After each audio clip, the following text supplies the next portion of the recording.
Bapak,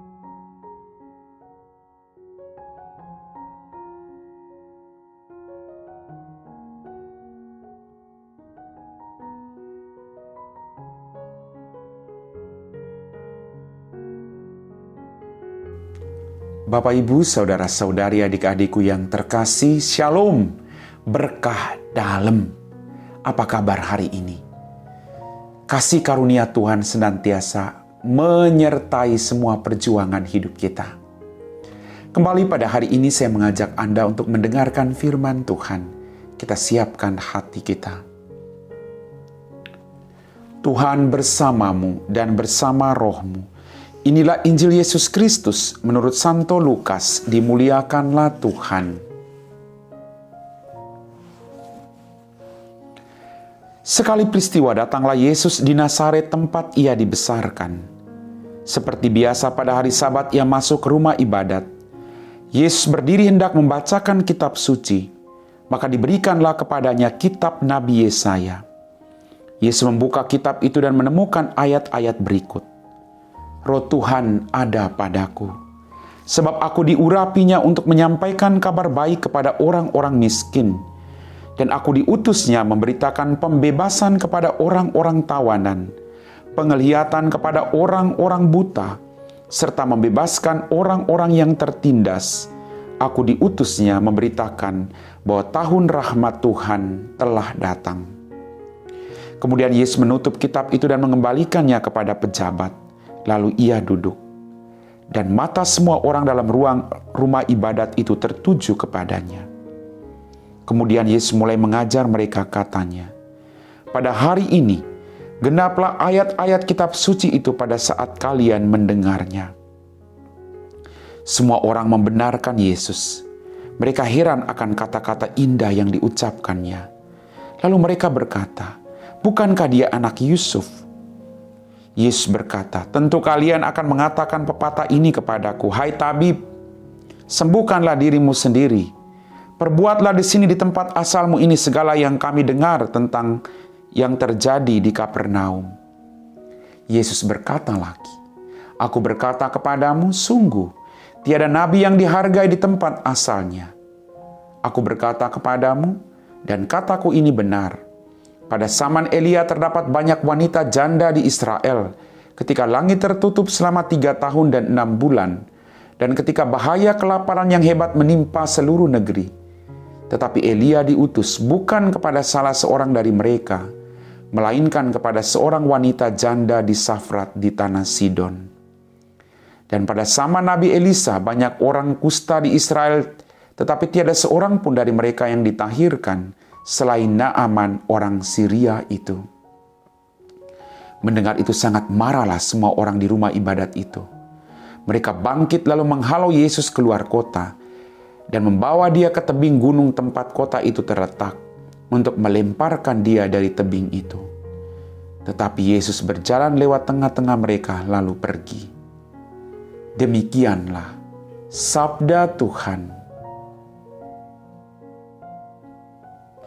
Bapak, Ibu, saudara-saudari, adik-adik, kaum muda yang terkasih. Dalam bacaan Injil tadi kita melihat bahwa penolakan oleh orang-orang sekampung Yesus terjadi karena mereka melihat latar belakang keluarga dan aspek fisik lahiriah semata dengan mengabaikan unsur ilahi dalam diri Yesus. Mereka hanya melihat latar belakangnya. Dia itu kan anak Yusuf tukang kayu. Kadang latar belakang orang itu lalu orang mencap bahwa seluruh hidupnya itu seperti itu. Kadang orang baru jatuh dalam dosa, semua hidupnya menjadi gelap. Belum tentu. Orang bisa bangkit dan mengubah hidupnya menjadi pribadi yang kadang jauh lebih baik daripada orang yang menilai dia. Bapak, Ibu, saudara-saudari, adik-adik, kaum muda yang terkasih. Kita diajar oleh Yesus untuk senantiasa percaya kepada Dia, bahwa Dia sungguh-sungguh diutus oleh Allah. Dia sungguh-sungguh Allah yang menjadi manusia, tinggal di antara kita untuk membawa keselamatan bagi kita semua. Kita kembali kepada pengalaman iman kita masing-masing. Kadang kita melakukan kebaikan, lalu orang tidak percaya karena latar belakang kita. Sekali kita jatuh dalam dosa, lalu semua hidup kita itu akan tidak dipercaya oleh orang lain. Apakah demikian, Bapak Ibu? Orang bisa berubah kapanpun, kalau dia mau memperbaiki kesalahannya. Dan Tuhan selalu memberikan kepada setiap orang yang mau mengubah hidupnya, memperbaiki hidupnya, menjadi orang-orang yang jauh lebih baik daripada sebelumnya. Maka jangan hanya menilai seseorang dari latar belakang keluarganya. Orang tuanya seperti itu, pantasan anaknya seperti itu. Tidak.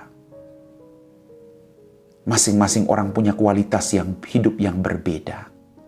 Masing-masing orang punya talenta, bakat, dan kemampuan yang berbeda. Dan Tuhan akan menggunakan siapapun untuk memuliakan namanya. Yesus ditolak. Karena tadi jelas, dia menunjukkan misinya sebagaimana yang diramalkan oleh Nabi Yesaya. Lalu mereka menolak dia. Karena perkataannya itulah, dia ditolak oleh orang-orang sekampungnya. Mereka lupa bahwa Yesus sungguh Allah yang datang untuk membawa keselamatan bagi siapapun, termasuk Anda dan saya. Mari Bapak Ibu, apapun tantangannya, apapun penilaian orang lain terhadap diri kita, kita tetap percaya bahwa Yesus sungguh Allah dan sungguh manusia yang membawa keselamatan bagi kita semua. Amin. Bapak, Ibu, saudara-saudari, adik-adikku yang terkasih, kita semua telah diteguhkan oleh firman Tuhan. Kita siapkan hati kita untuk berdoa. Dalam nama Bapa dan Putra dan Roh Kudus. Amin. Tuhan, kembali kami bersyukur atas rahmat kehidupan, berkat berlimpah yang Kau berikan kepada kami. Ampuni dosa kami. Pada kesempatan ini kami berdoa bagi orang-orang yang sedang bekerja. Dampingilah mereka. Jauhkanlah mereka dari segala mara bahaya. Biarlah pekerjaan yang mereka lakukan mendatangkan berkat bagi hidup mereka, bagi keluarga dan orang-orang di sekitar mereka. Berkatilah juga orang-orang yang masih mencari pekerjaan hingga saat ini. Jauhkanlah mereka dari keputusasaan.